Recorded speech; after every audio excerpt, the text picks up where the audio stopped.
Adventure Ho Illumineers, and welcome to another episode of the DuckTale Dads. I am one of your hosts, Nathaniel.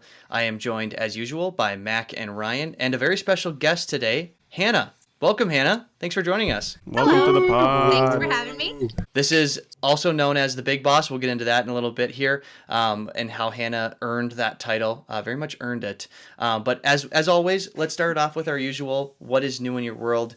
Hannah, why don't you start us off? What's new in your world? Sure. Today was a big day today for us. The kids had grown out their bikes from last year, and so I went on a shopping trip to just the thrift store nearby to buy new bikes for them. And they have been very excited with those, and we haven't been able to ride them yet because I have to fix the seating height of the seats. But they're very excited about them, so I'll have to do that tomorrow. Love that. Yeah, bike riding in the summer and spring is definitely a household favorite, I think, for most of us. Yeah. Yeah, that's awesome. Mac, what's new in your world? Yeah, new in my world. Not really much on the Lorcana front.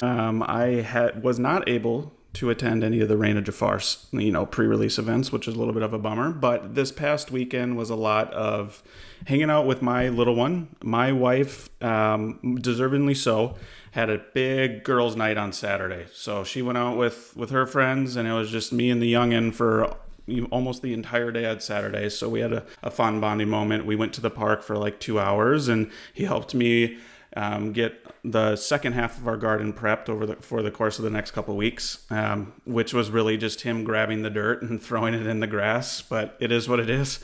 And then my in-laws opened up their pool, so I took him to the pool, and he just loves the water. So he was jumping in and out of the pool for a good 3 hours nonstop, which made it for a very easy bedtime routine because he was absolutely exhausted. But yeah, much of my weekend was spent just hanging out with the little one.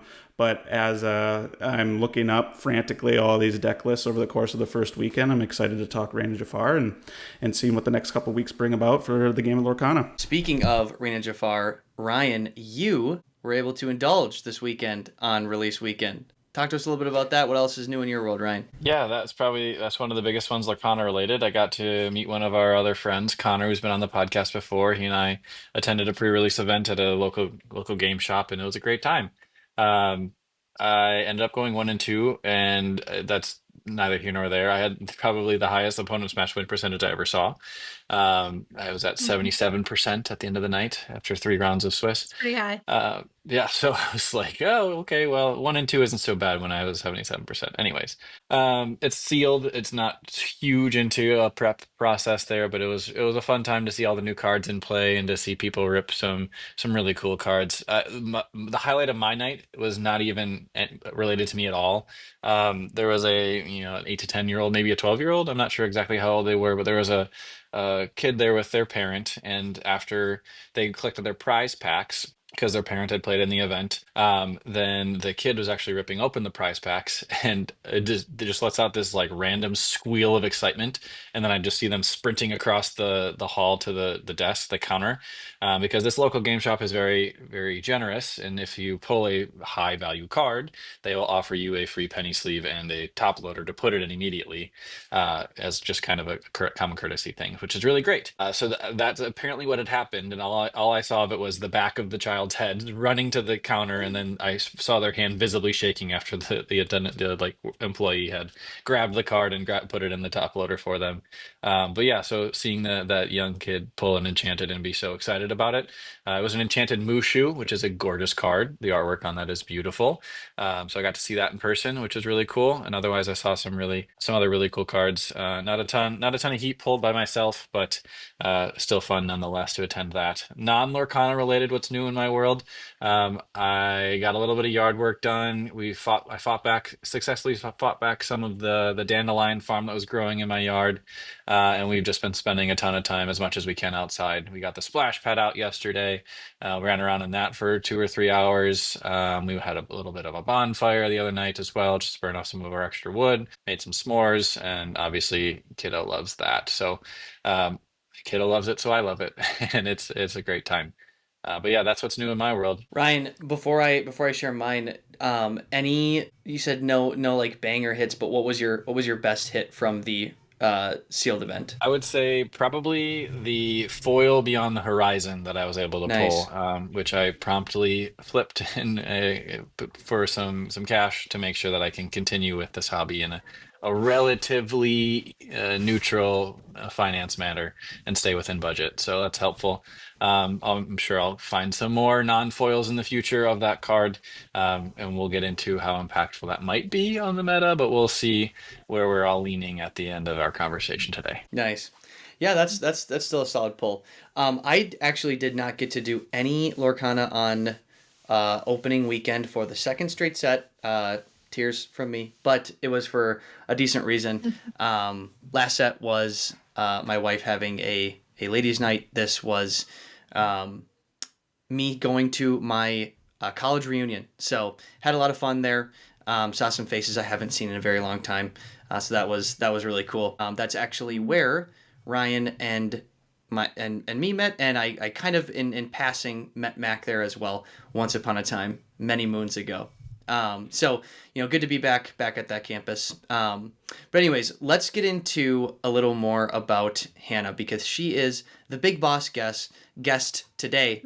And Hannah, I do also before we get into some of these questions just about your experience, did you get out to any events this opening weekend with the release of Reign of Jafar? Yes, I actually got out to two. So on Friday, me, my husband, and my son all went to a game store that's pretty close to us in Isani.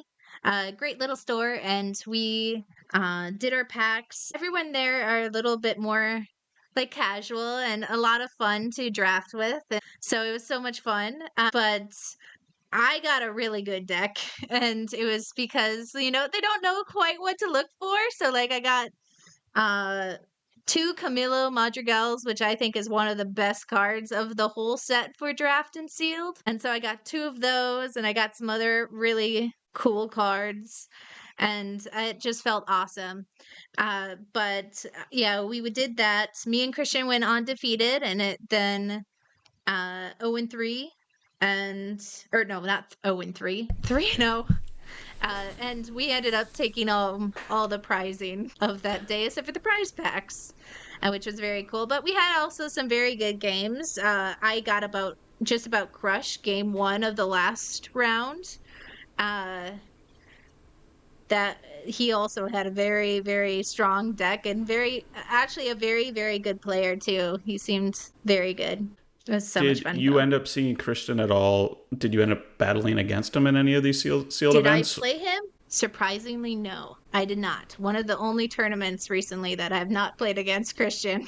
Sure, because I know Yes. over our last set champs, I don't think you saw him either, correct? So, yeah, that's kind of lucky. We were talking about too over the course of our last set champs. Nathaniel and I obviously attended from our crew, and that was the first event where neither of us from our crew battled against each other, which Oh, was nice to sure. not see each other in it. So I'm sure, does it Yeah. does it get old when you see your husband at a more competitive, organized event, or do you just like to play who you Uh, like to play whenever you're yeah. matched up against So, someone? yeah, that's a good question. So, it did get a little old in the what is it? Set 7 when I saw him twice in the same set championship. And like we had practiced a lot against each other and I had always won.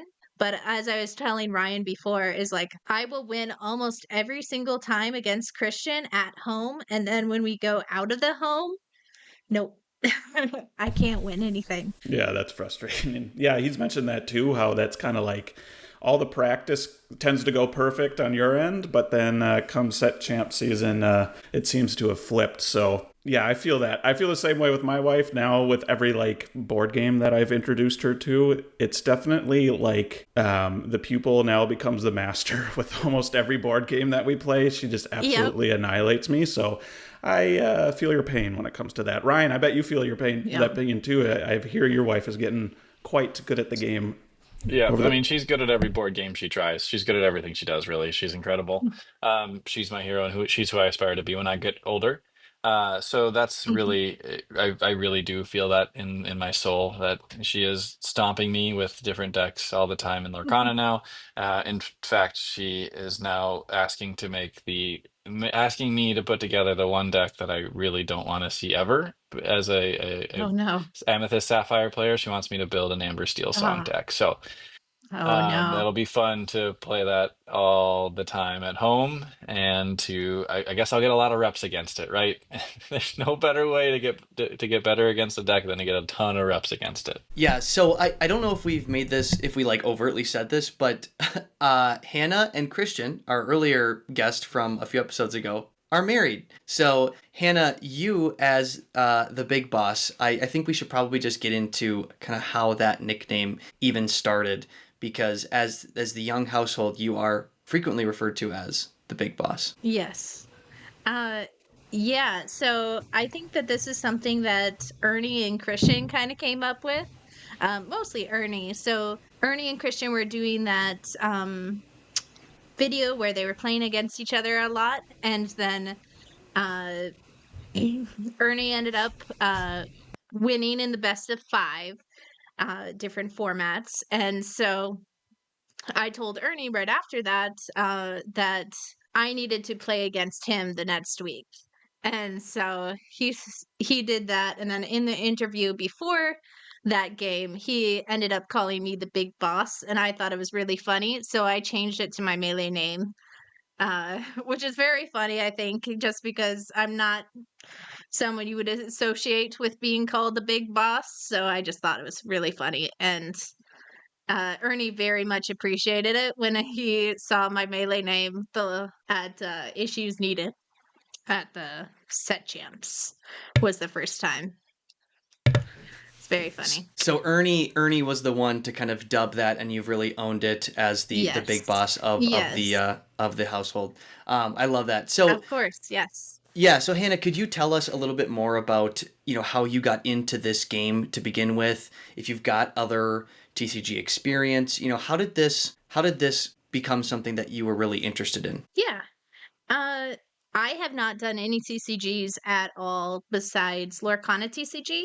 I played like one game or two games of Transformers when Christian was really into it, and I played like one game of Digimon and apparently did nothing the entire time because Christian said that you could play like an action and like a character card every turn, and I basically didn't do that. I don't remember anything about it, but apparently it was really bad. So I would say I have no experience at all. So Christian heard about Lorcana from his brother, and I heard about Lorcana from Christian before it was out. Christian told me, "Hey, you know that TCG that's coming out pretty soon with Disney characters? Would you like to come to this Learn to Play event with me that's happening close by?" And I said, "Yeah, of course. I love playing games." So it really wasn't that I didn't want to play a TCG. It was just that I never really felt the need to do that, I guess. I don't know. But yeah, we went to the Learn to Play, played with a bunch of fun decks that were just mostly starter decks with maybe like the starter pack that you get in it, maybe that sprinkled throughout, but pretty much all the same. And I very much enjoyed it from the very first day, and I loved it. So we continued to play. So Hannah, does that mean that you really started Lorcana really right from the beginning when it first came out Oh, then? yeah. Okay. Yeah, Yes. interesting. So Y- what oh, was it about this one that piqued your interest more than maybe the other ones? Because obviously Christian has a pretty lengthy TCG background prior to Lorcana. yeah. What was it about this one that said, "Hey, I want to. This is one that I'm really interested in." I never really grew up watching a lot of Disney, so like I enjoy Disney characters and stuff in movies, but it's not my childhood. And so really it was just that Christian came up and asked me, "Hey, do you want to go to this opening event?" Because I was very excited to go. Since he was including me, I definitely wanted to be included. So I think that's just the reason.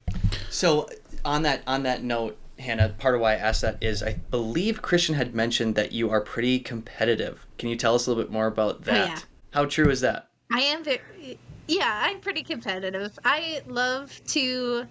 Um, yeah, I am very competitive. I like to win, and I like to try my best to be able to win. And so I think it just comes from me playing so many sports growing up. I played soccer and basketball, and I loved them. And I just always loved it, especially soccer, because I was actually playing on basically a boys' soccer team. And I was always so excited because when it first started out, it was a high school soccer team. I was in sixth grade because it was a super small school. So even sixth graders were able to play. And so I played there, and I was always the one that was trying to beat the 12th grader boys that were the best on the team. And I just would get so excited when I could steal the ball from them and pass it away or whatever I could do. I was just so happy. And I just got very competitive because then I always had to strive to become better in order to do something really cool. Yeah, I love that note, Hannah, because, speaking of some of, the competitive drive, right? When I don't know about you, Mac, but when we saw the list of names at our final set champs for this last set, Hannah was one of those names that you kind of see come across the list, and you're like, oh, I don't know if I necessarily want to run into her. Not because it wouldn't be fun, but because, we might get our butts kicked. And I think, part of that, I say that because Ernie had mentioned that was a really strong field, but he said, hey, this is how you tend to really get better is by playing a lot of really good players. Hannah, do you find that, having been around now for the entirety of Lorcana since it's been really released, and then having the opportunity to play, we don't want to gas up Christian too much, but being able to scrimmage against someone like Christian, do you find that continues to sort of, iron sharpening iron, you two both being, quality players, being able to scrimmage each other makes you both better? Can I add on to that question quick before you answer? Also, do you ever let him win at home intentionally to like keep his spirits up? Oh. Uh, so first question, I will answer the last question first. No, I do not let him win ever because I also do not let any of my family beat me, my son and my husband included, even though they wish that they would have me do that.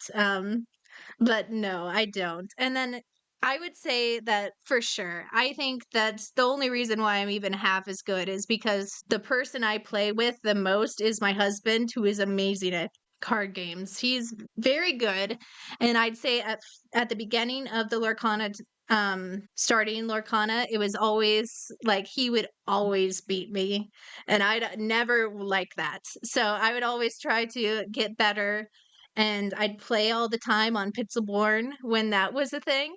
Uh, like the actual Pixelborn, and I would play all the time on that, and I'd have like 400 games on one deck. And the my deck that I played the most was Sapphire Steel, and set like 3 and 4, and I had 700 games on that because I just loved it, and I really wanted to get so much better at it.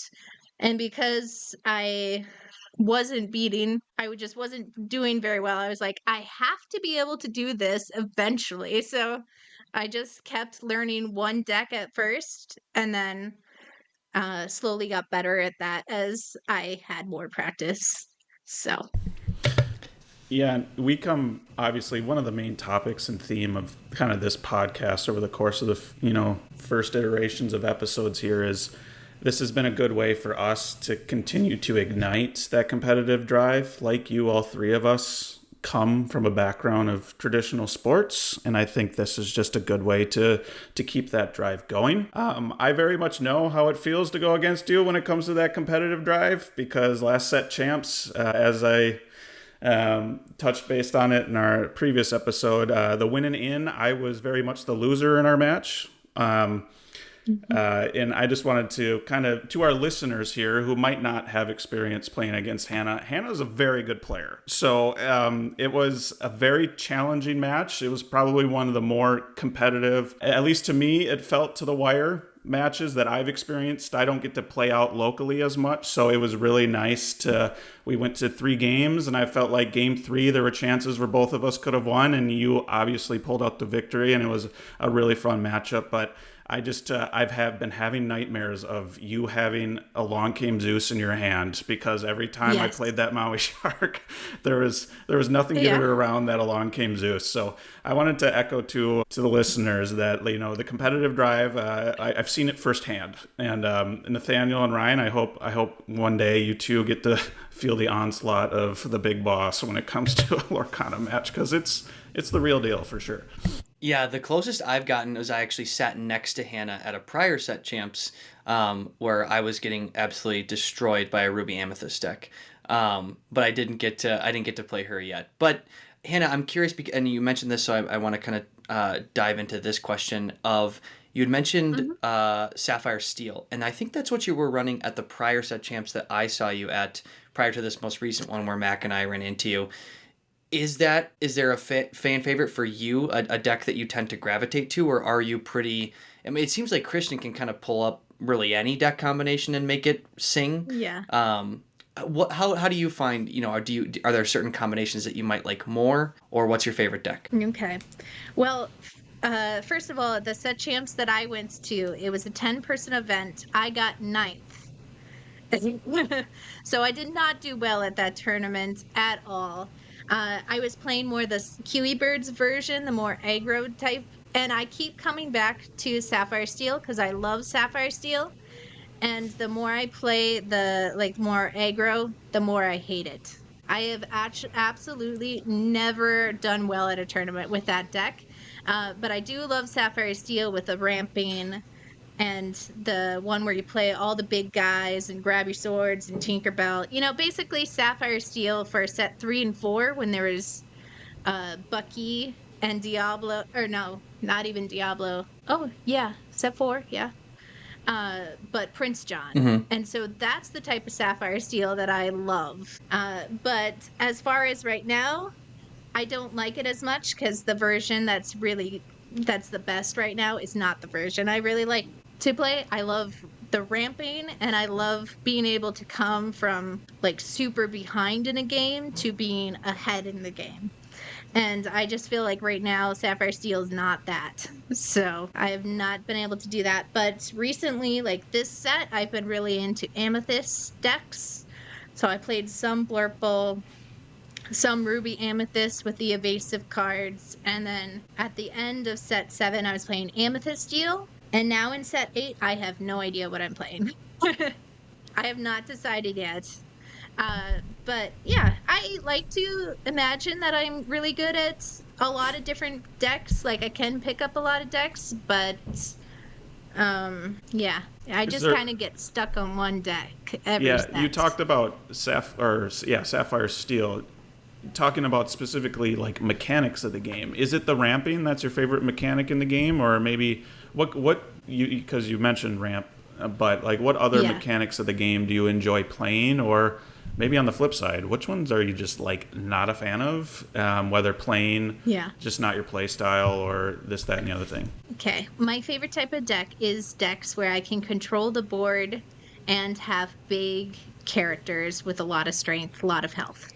Those are my favorite type of decks. And so one of the reasons why I love ramp is because you can get to those big characters so much faster.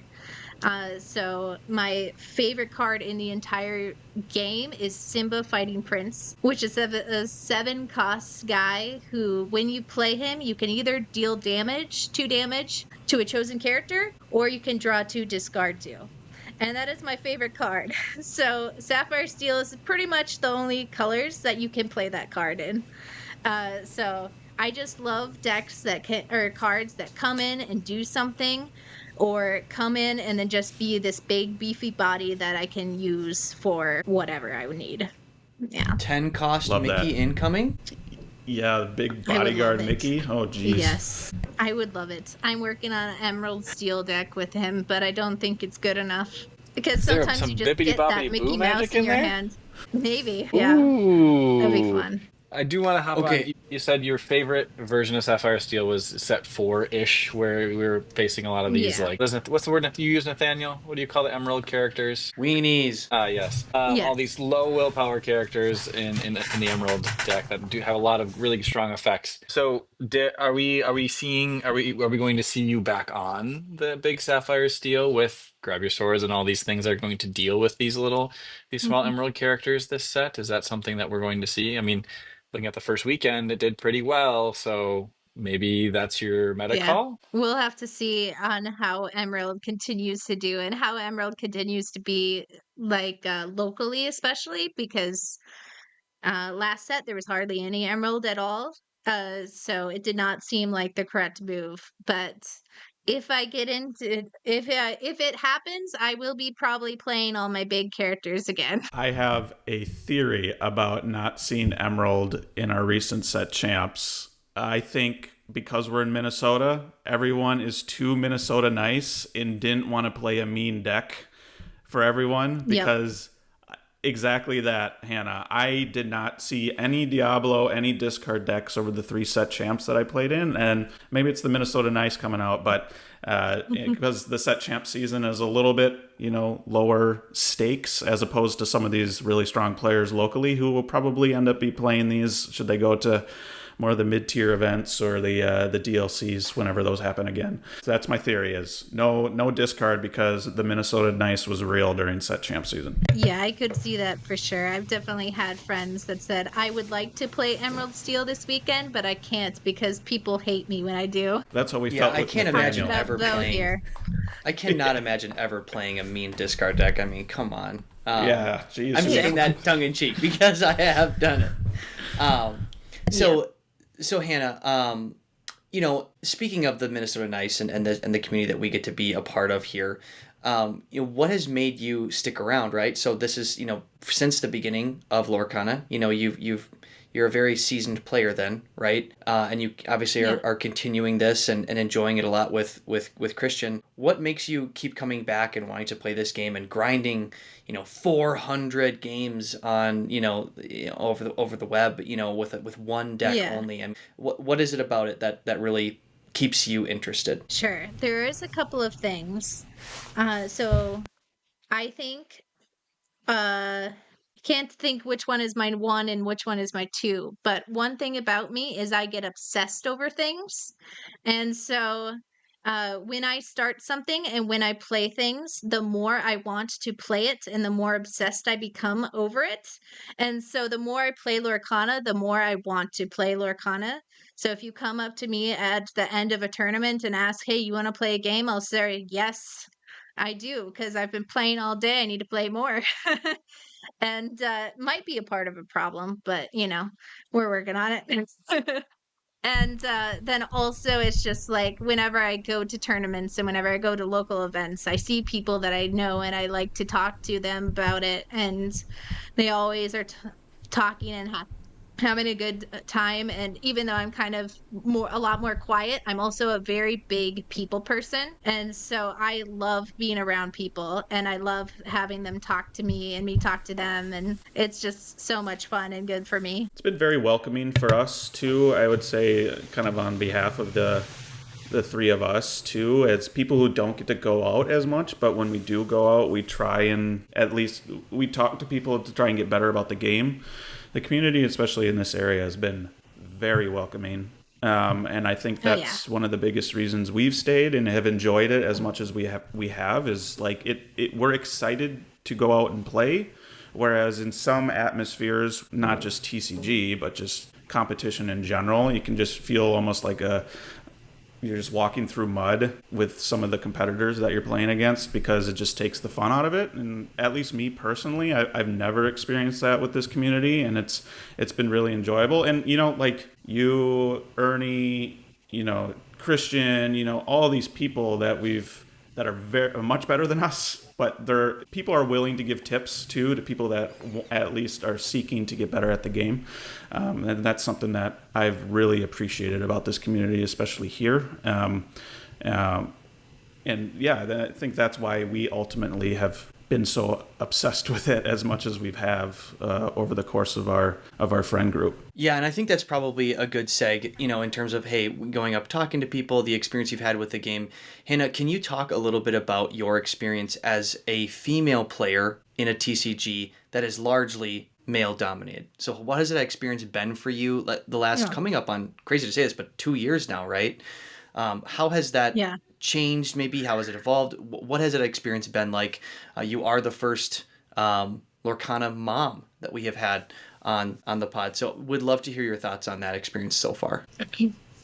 Yeah, that's a good question. I don't know. Well, I do, I guess. It's very interesting because you walk into a room and you see that every single person around you is a man or a boy, depending. You basically never see women. You almost never see girls. And so it is very interesting because you're walking in, and automatically, when people see you, they automatically assume that you are not very good and that they are going to have an easy game. And so, even though like most people are nice and they try to, not let this be very clear, I think it's because I have played like a lot of competitive sports with men and boys, that I kind of can tell what they're thinking. And when they're sitting down and kind of looking like kind of half bothered, uh, just like they definitely do have a little bit of a, oh, this is going to be an easy game type of mentality when they sit down. And obviously, I try to make sure that that is not how they leave the table for thinking. But you can definitely feel that a little bit. But there is also like a lot of people that don't make you feel that way at all. And I think that that's really where you want to be. Uh, but I have not had any like overtly negative experiences with anyone.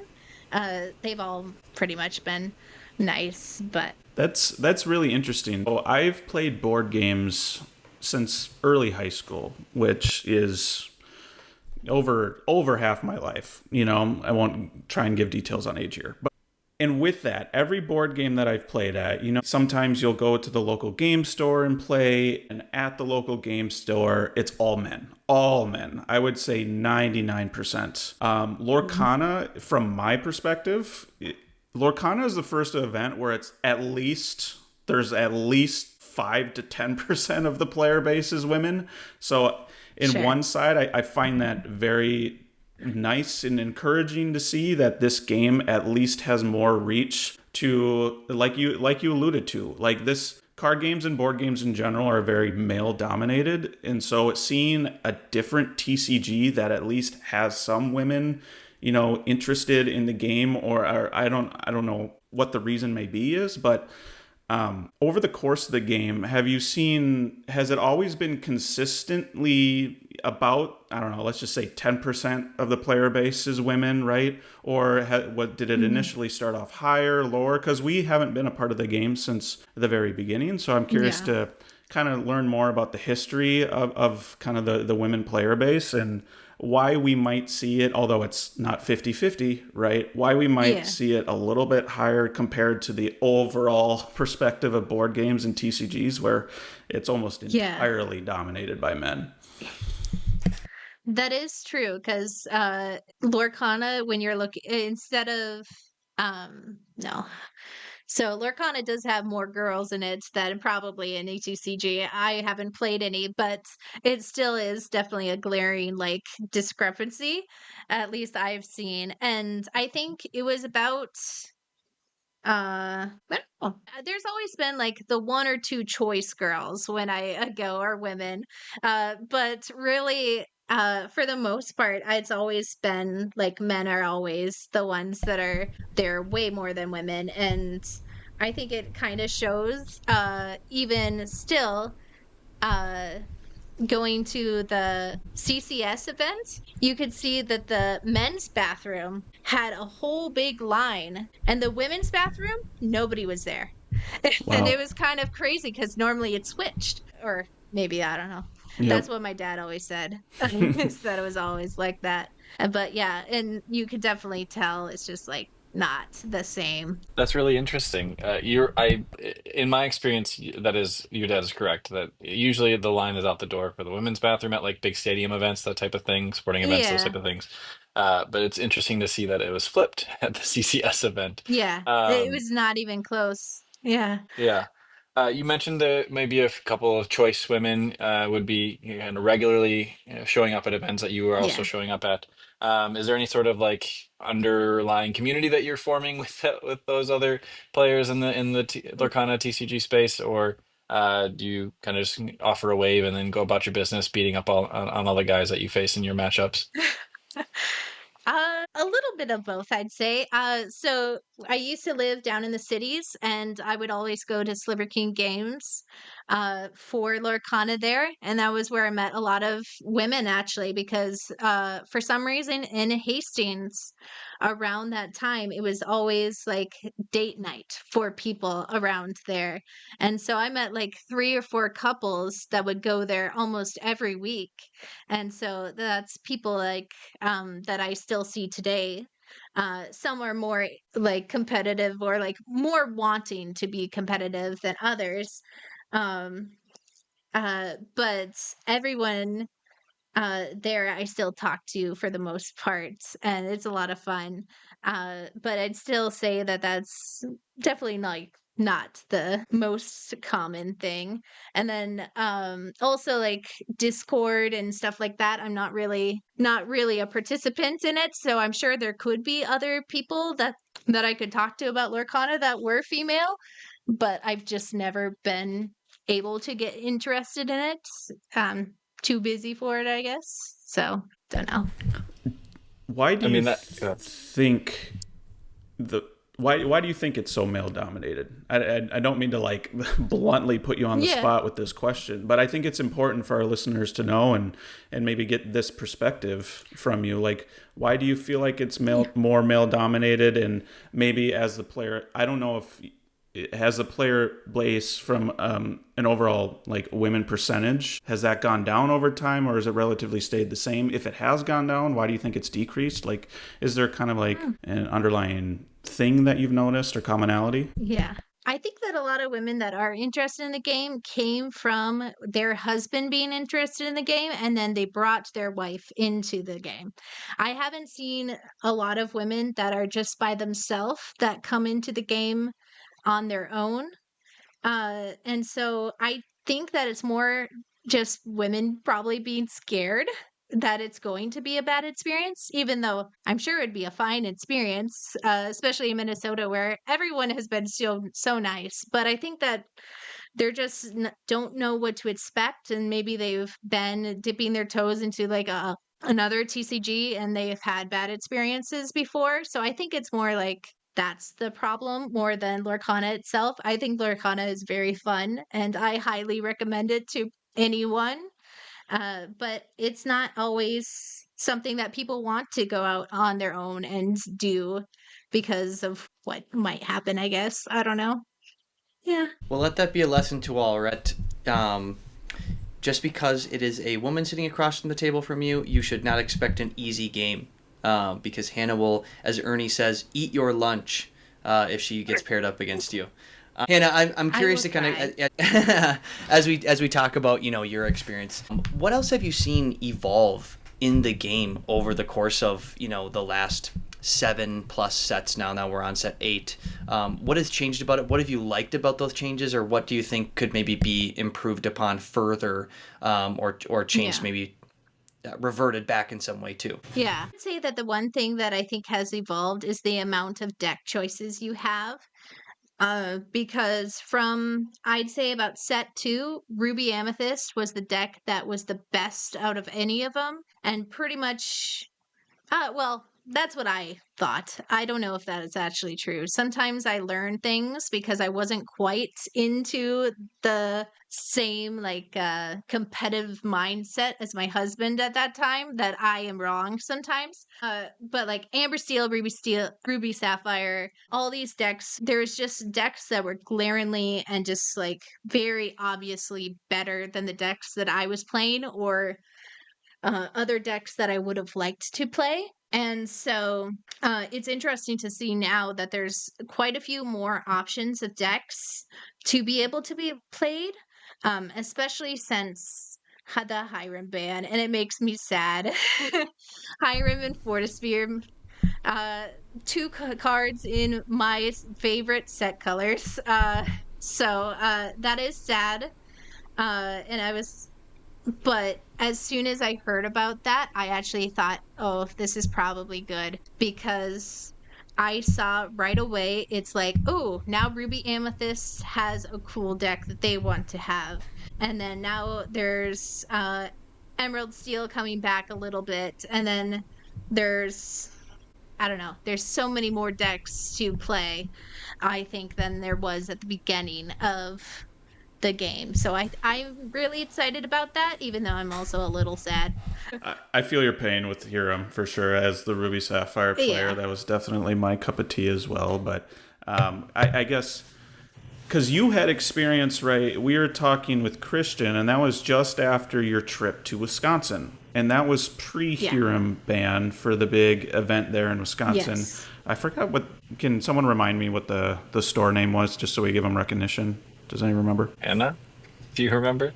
I No. know it was World No. Class Cards, Yes, there was a World Yeah. which Class was Card It an was sponsored a event World event. Class somewhere in Card event. Wisconsin. Yeah, so that was pre-Hiram, Yeah. right? And we Yeah. were very much following that event. But if you look back at all the deck lists, it was either Sapphire Steel or Ruby Yes. Sapphire were like the bulk of the top 8, right? So like at the end of the day, it was a good thing because now we're seeing upwards of 10 different decks at set champs now that all have the chance to win. So, like, just kind of jumping into some of these bigger mid-tier events that you've been a part of, like, why go to them? Like, is it to kind of continue to ignite that competitive drive that you've been alluding to, or was it more just like I want to try it out and see what happens, and you had a lot of fun the first time, so I want to continue to go, and not only that, you've been to a DLC, right? So, like, what's been the reasoning to kind of jump into truly the full competitive tournament experience? Yeah. I think the very first set or the very first big tournament that I went to was set one in Florida. And it was the biggest tournament that had ever been put on at that point. I don't know. I don't remember exactly how many people. Definitely less than 1,000, like at the DLCs. It was maybe 150 or something. But so I went to that event because I was very into Lorcana at that time, and I thought it was so much fun. And I thought, of course, I want to go and try to do well at this event, or at least, not lose all my games. And that was basically what I was hoping for. I went into the whole tournament saying, I'm going to win one game. Because it was just new for me. So I said I would go in, win one game. I think I ended up doing that. I don't. I have a very short time memory of things sometimes. But yeah, I did that, and I had such a blast because I was able to play my favorite card game at the time. I was able to play it for almost 9 hours straight, and that was so much fun. And yeah, so we got done with the tournament the first day, and we went home, and I wanted to play more Lorcana, and Christian looked at me like I was crazy. And I said, but I just want to get better. And so I continued to practice, even though Christian looked at me like I was elf. What did you learn from some of these? Like, what did you take away from participating in a 9-hour event? Because we've only participated in maybe 5 hours. So that's almost double the Yeah. time. So what advice do you have as guys who eventually want to attend one of these events? Um, I think that I don't know. I think that the biggest thing I got out of it was how big tournaments were. I I really enjoyed it. There was so many people and I never had a bad experience at that tournament. Everyone was nice. I saw somebody from Sri Lanka, I think, that was at that tournament. It was kind of crazy and I thought, "Wow, that's a crazy person." Uh And little did I kind of forgot that I had traveled there from Minnesota to Florida. But it was just so much fun, a lot of camaraderie. We talked to so many new people that I'd never seen before. And it was just interesting because we already came together knowing like a common thing that we had to talk about. So it ended up being so much fun. That's incredible. Short-term memory really is a challenge sometimes, but also very important It for is. continuing the competitive drive, isn't it? Not getting beaten down by a Yes, loss and coming back even stronger the next time. Which it's true. DLC did you attend, and what was your kind of how did that compare to maybe that first event, and then also even that the most recent World Class Cards event in Wisconsin that I believe you both attended? How Yeah, did the I DLC did. compare to that? And do you have a favorite type of event? If for an example in the future, if you had like a World Class Cards event and a DLC, which I don't think they'll ever plan that, but if that happens at the same weekend, which one are you going to try to attend in your for kind of fulfilling your wheelhouse and what you want to achieve? Yeah. Uh, I would say I went to 2 DLCs. I went to Chicago DLC and I went to Las Vegas DLC. The Chicago one was right during set 3 and 4 when I was playing with so much Sapphire Steel, and so it was my field to do well. So many of the people that I played were playing Emerald Steel, and I had specifically built my Sapphire Steel deck to have like Grabby Swords and Tinkerbell and all these things that would hopefully beat Emerald Steel. So I had such a good time there, and I ended up being one, let's see, it was uh so 2 game format. I ended up with 1 game. If one of my 1-and-1s had been a 2-0, I would have actually been to day 2. But if my 0-2 had just been a 1-and-1, then I would have got a let it go card. Wow, that's So awesome. Hannah, Because what is what it, was your like overall 3%?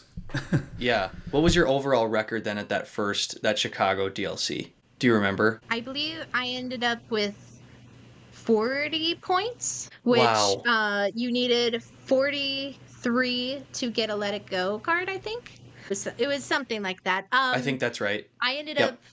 yeah, I can't remember my what that exactly boils down to. Again, short-term memory problems. But yeah, so I ended up first game I played against a Sapphire Steel deck, so the mirror match, but they were extremely teched against Ruby Sapphire and Sapphire Steel decks. So they, especially Sapphire Steel decks, they had 6 cards to break other people's items. And then they also had 4 Stout Heart Cinderellas to take out other people's Cogsworths. And so that was the one and only game that I actually got an O2 in. That's incredible. Yeah, I guess we had never talked about this, so this is like news to us that your success at Chicago, and that's really impressive because I'm pretty sure those are like 2,000 player fields, and top day Yeah, two, it right? helped a Is lot that oh, sorry. yeah, it's like 64 players make day two, so that it's an incredibly Yeah, small percentage of people moving on, right? So that's insane. yeah. Well done. I think Hannah, it did helped a you lot that the games that I lost and I drew with were my first games. So then after that, it was a lot easier to win the next games. yeah, Hannah, did you also participate Sure. in some of So the with that, did you go ahead, Nathaniel? sorry, can you guys hear me? Um Hannah, were you able to participate in some of the side events in either of those DLCs? I did like 1 or 2 side events, and all of them were very fun. I just really felt like I had gone to these DLCs and spent a lot of money on the airfare and then also like hotel and stuff. So I didn't participate in too many. I think I did like 1 draft and feel like I did one other thing. But then I was kind of just done because I thought I had fun and I'll just go hang out with one of the many Minnesota people that are around. Sure. And then what was the I difference will say that, oh, between Chicago and like Las Vegas? Were there any major differences between those events? I did not notice a whole bunch as far as like people around the room. Everyone still seemed kind of the same. The people I was playing against, because in Las Vegas was the time where I had been working a lot during the days that we would normally go to Lorcana night. So like I had done almost no practicing at that time. And also, I was bringing a deck that was not fully tested because I had not done anything. So I played Amber Ruby Mufasa, which is a very fun deck, can be built very well. Mine was not. And I quickly noticed that when I started to play, probably like my fourth game that I had ever played this deck with, which was the first game of the DLC in Las Vegas. And so I definitely noticed changes that could be had. But I had a good time, but I will say drawing feels awful. And I drew 8 times and did 1 2 Yeah, Christian was mentioning something about drawing and how that can really have a negative impact over the course of Yeah. especially a game 2 format within a DLC. So, Yep. yeah. So, question to follow up on that. So, 2 game versus 3 game format. We've talked about it before on this podcast, and I'm very curious to know your insight and what your opinion is on that, and then why you feel that way, if you don't Yeah. mind sharing that with us. Okay. Uh, I think it is not very good. As someone who has gone 8 games drawing, never really going 0-2 and still not even being remotely close to doing well at the tournament, it is truly awful. You feel like, because the first like one, it's like sad, but it's like you didn't lose, so it's fine. But then as you continue to draw after draw after draw, where you know or you think you could probably beat the match if you went to a game 3, uh, it is very disheartening. Yeah, it is very disheartening. And I also think that I understand the reason of everyone gets to go first. That's understandable. But another reason that I hear kind of floating around is time wise. And I think that's kind of silly as well because normal rounds is 50 minutes. And normal rounds for DLCs, I believe, was 45 minutes. So it's really not that much faster. Like some people think that's the reason that there's 2 game format, and that's not really the case. So I think it would just be better to try to do a 3 game format and then just know whether you won or if you lost. But they're gonna do what they're gonna do. Yeah, I think that's fair. I don't think it's going to change too much. I think they're probably going to be stuck on 2 game format for a while. I've never participated in a 2 game format event, so I can't really speak to it. So thank you for sharing your insight on it. It's always interesting Yeah. to me to hear, from firsthand experience what the difference is. And I can imagine, the first 1 or 2 draws, you're like, it's not that terrible. I can still come back from this. I'm doing pretty Yeah. well. And then draw 5, 6, 7, 8. You're probably just thinking, Yeah. man, this is miserable. I cannot stand this. Please get rid of this Yeah. format. We're also curious. Yeah. So Christian had mentioned where you're kind of able to learn from those first 2 games in particular to play differently in the third game, regardless of whether you go first or second. So do you think that's a huge impact on the 2 game versus 3 game format from your experience? And kind of when you mentioned, you could have won that if you went to a third game. Was that specifically because you knew what to prepare for, what to mulligan for then?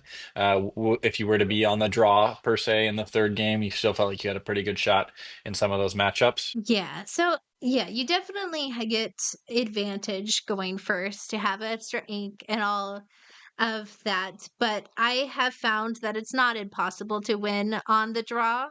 And I feel like when I was not very good at the game back in set 1, I would always win my dice rolls and I'd be so excited, but I just lose anyway because I wasn't good enough at the game to actually win. Uh, but now that I feel like I have a pretty good handle on what's going on. It's like I cannot win a dice roll ever. And so I feel like I have succeeded probably only winning maybe one dice roll in a tournament. And I feel like I've conceded or I've done pretty well. And so I think like it's not as big of a deal. Maybe it was more big of a deal later when I or before, but I feel like it's not as big of a deal. Obviously, you do still have advantage, but you have to kind of learn how to get yourself out of it and try to turn the tables on them. And so I Yeah, think you it's sound not like as big of a deal. yeah, it sounds like you and Nathaniel have the loaded anti dice because you all seem to lose the dice roll when it comes to an important set champs Yeah. matches. But kind of like blending these bigger events with like a local set champs, right? As we've talked to other people that have been involved with this, right? There is obviously some sort of meta change, and you're playing better players probably at a DLC, right? But like maybe is there like how big of a difference are the pressures in these tournaments, or maybe another way to think about it is, do you have a favorite? Like, do you just like the local set champs level, or do you really like to just go for it at a DLC? Or obviously there are advantages and disadvantages to both, but where do you find yourself gravitating towards? Yeah, I'd say I go to the local events for a completely different reason that I go to the DLCs because the local events, especially like League Night or something, I just mostly go there to practice my deck a little bit, but also just to socialize and talk to people and talk about my deck and their deck and uh for all of that reason.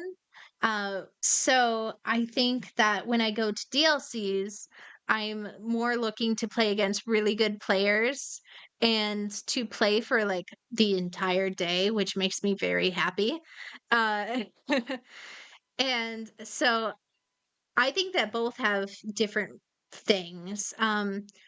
I think as far as pressure, I don't feel a lot of pressure doing things because thankfully I was never like the one to beat myself up for like losing a game or anything. And so that is definitely a skill that I have that I don't understand why I do, but it doesn't matter. It's fine. Uh, but so I don't have a lot of pressure. I think the events like DLCs or even set champs, I have a little bit more pressure because I've been practicing so hard on this deck that I'm trying to bring to set champs and especially DLCs, really. And I want to do well. I think the most thing I give myself pressure for is what deck to bring because that's such a hard decision. So, and then that's the one where I feel like, oh, I definitely chose wrong today. That does not feel good. More than even just like, oh, I lost 4 games in a row. I feel like that's better because then I know, especially in 2 game format, a lot of it is all just luck. Do you win the dice, or well, I guess do you go first, or do you go first second? It does also have a little bit of strategy because if you go first, you don't know what deck people are playing, so you could play the wrong card for the deck that they have or whatnot. So I think it's just kind of different. I don't know. Sure. I think So, it's just a little bit different each way. So how do you balance it? Like, how do you? Because right, we're obviously the DuckTale dads, but like you're obviously mom, married. Like, how do you balance this? We like to call it jokingly like our obsession, but how do you Yeah. balance this fun obsession with parenting, especially being a parent and married to someone who's also super heavily involved in the game and making sure both of Yeah. you get fulfillment in playing the game. Yeah. What's the balance that you found between you and your husband? Yeah. I think that we both try to get out to Lorcana like once a week normally for like league nights. And normally it's not together. So normally it's either one or the other one. We'll be able to get out on a certain day, and then the other one will obviously stay home and take care of our kids and everything. And then for like the big Lorcana like weekends of set champs and whatever, we just have like a really good babysitter. So Christian's mom is normally the one that does it, although my mom does watch them too. Christian's mom is normally the one that watches them, and she loves doing it. And because she loves doing it, she's never felt like made us feel bad about saying, "Hey, can you watch the kids this weekend?" And she'll be down for it. And the kids will love it too. So uh, they will sometimes get sad if we have nothing that weekend because they don't get to go to grandma's house. You're kidding. Oh man, that's incredible. That it really does take a village, doesn't it, to engage in hobbies and raise kids, to say the least. That's really incredible. You have that kind of built-in babysitter, very, very easily accessible and willing, very, very willing to help out. Seems like everybody's having a good experience with it too. Building on that question, talking about kind of day-to-day at home. Obviously, you mentioned that you play against Christian at home. So how do you kind of balance parenting responsibilities on a daily basis when you guys are, playing the game? Do you play Yeah. while dinner's cooking? Is everybody involved? Does one of you play your kid and then the other one's watching the other kid? Like, how does that work out, kind of logistically, even just on a daily Yeah. basis? Well, we have a very easy answer for that, and that is the kids go to bed very early. Well, kind of early. They go to bed at around 8 o'clock. So between like 8 and like 10:30 or 11, it's Lorcana time. So it's time to play Lorcana. It's time to play as many games as we can. So that's really just the way that we get most of our Lorcana playing. Every once in a while, we'll do it during the middle of the day, but not nearly as much as like at night. That's incredible. Built-in date nights on a daily basis. I love that. So one thing that we've had to find too is I know Ryan, he's getting his wife into the game. Nathaniel and I are working on it. But how often, I'm sure you're in a groove now with Christian, right? But like very early on, like how, just for our listeners who are also parents trying to balance this hobby, how far in advance at the very early stages were you planning out maybe your weeks, your set champ season? Like any sort of tips that you learned along the way that might be useful for other parents that are trying to continue to stay into this game because of how much fun they're having? Yeah. So the first 3 sets, no, 2 sets, there were no set champs at all. And so all the little league nights were basically everything that we had. We had a couple of winner boxes here and there, but there was hardly anything to do. And then once the first Stitch Championships happened, it was only in about 10 days that these tournaments were held. So there was tournaments on Thursday nights. And basically Christian said, "Hey Hannah, by the way, you're not going to see me between this date and this date unless you come with me." And I was like, "Okay." And so he did go to like 5 or 6 tournaments or something. Kind of crazy, but I just know that he loves the game so much that I'm willing to let him go and play it. And I went to 2 as well. But um I think that's just it. It's like just um knowing that your husband or your partner really enjoys to play the game just really makes you want to let them do it. And it was only for a week, so it was like, oh, whatever, it's totally fine. Definitely a little bit harder once it gets to the month because now it's only Saturdays and Sundays, which is a great day to do almost everything else. But I think it's really good because we try to either not go every weekend, like some weekends we've skipped out on, or we try to have like a really fun like family evening the night before or something to be able to have time with our family as well as time at the set champs, and just making sure that the kids don't feel like we're 100% always wanting them to be gone, because we don't, we love them. uh, but just to be able to have that little bit of time is really nice. And I think one thing that makes a difference, at least for me, is that I mostly just stay at home. And so, because I stay at home with the kids pretty much 24/7, other than Set Champs and Lorcana, I feel totally fine going to Lorcana on weekends because I've seen you the whole rest of the week. That's Yeah, I think incredible. that's really really important there to, have that dedicated time, either in advance or, close to that event that you're planning to attend, to really make sure that you're living your priorities, right? You're living your priorities, you're living with your kids. We do have, we've been talking for a long time, and this is incredible. Thank you so much for sharing all of your insights. We are curious. You mentioned not watching a lot of Disney earlier in this podcast. Has that Yeah. changed since you started playing Lorcana? Has the game kind of ignited that interest in you to watch a lot of the Disney films or TV series, even with your children Hmm. growing up now too? Yeah, I think mostly just because our children enjoys to get Disney movies that I've started to watch a whole lot more. There's still certain ones that I have not watched, and I don't know if I ever will unless Christian puts them on, like Robin Hood. Never watched Robin Hood in my life. And I think I just watched The Little Mermaid like last week for the first time. So I definitely have been watching more. I'm not sure if it's because of my kids or because of Lorcana. Is That's there a fair. It's hard to tell, right? One between the other. yeah. Is Yeah. there do you have a favorite? Do you have a favorite movie after getting into some of the movies now? Uh-huh. It's probably tied for two. And one is Encanto. I really like that movie. And then the other one is Moana, and it's because I have a kind of a funny story about that. Because me and Christian went to go see Moana for our honeymoon.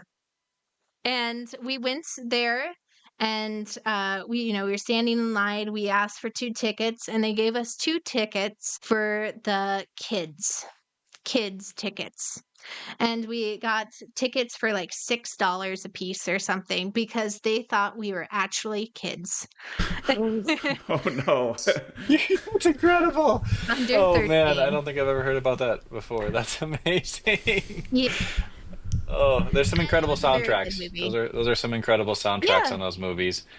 Do you feel like your card interest and your Lorcana, habits have been swayed at all by some of the Disney movies that you've seen in the recent past? Hmm. Ah, I really just like characters that are huge. So I don't think it really has anything to do with with my favorite movies. It's like Tinkerbell, Simba fighting Prince. If Lion King is fine, but it's not my favorite. But Sure. that's definitely my favorite card, and I So don't you're here know. for the I just stats. really play. I'm here for the stats. Yes, You're I'm here here for the for the big stats. people. Sure, Yeah. sure. Mac, do you have any cards that maybe are not swayed by your movie interests? Well, as I'm listening, I'm very much kind of like the same type of control player that Hannah seems to be. I mean, I like playing big characters, and it's probably why I love Ruby Yeah. Sapphire so much, because Maui, and that was one of the Yeah. soundtracks you talked about, right? So maybe that's the blend Yeah. and the best of both worlds with when it comes to the Yeah. Moana soundtrack and blending it with a big beefy character like all of the Maui cards that tend to be. So yes, Yeah. I'm very much that type of player. Let's ramp up and play the big cards. We'll Another say one of that. my favorite Go ahead. cards is the 7 cost Scar in Ruby. Oh yeah. That card is awesome. Oh yeah. S- Again, just big stats. Lion King seems to be your flavor here. I Yes, will say they that. tend to have the best cards. Yeah, that's fair. I will say that my card interests are very heavily swayed, being I think probably the newest to the game on this conversation tonight. Hades is one of my favorite ones. One, because it's a big body, and two, because Yeah. it has a great effect, and three, because Hercules was one of Yeah. my favorite Disney movies of all time. Similarly, Yeah. the Amethyst Sapphire seems to be trending in the Frozen direction, and I do very much enjoy the Frozen movies, and I'm very excited to watch those with my kids when they are older and are watching those type of Disney movies again. So I'm gonna really love sitting down and revisiting those two because they were also incredible movies. So I will say that my card choices tend to be heavily swayed by my Disney preferences.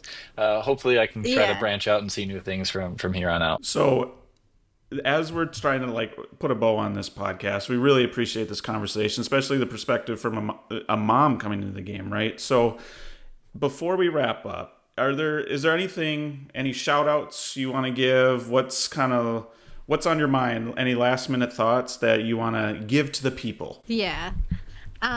Not quite a shout out, but I will say I am very excited to play in a tournament that has a movie themed deck because I have a deck that I think is the best. Any And it's spoilers? based off of Tangled. Um, Yeah. that's I the think thing that though. one's probably the funnest one that I have. What happens if your Rapunzel doesn't gets rotated out? Hopefully that still stays in, right, for the new set rotation. I'm pretty sure that type of thing would be a no rules type of Okay. thing. All of the sets and also all the colors. Yeah. Yeah, that's awesome. Yeah, we recently did that at one of our friend hangouts.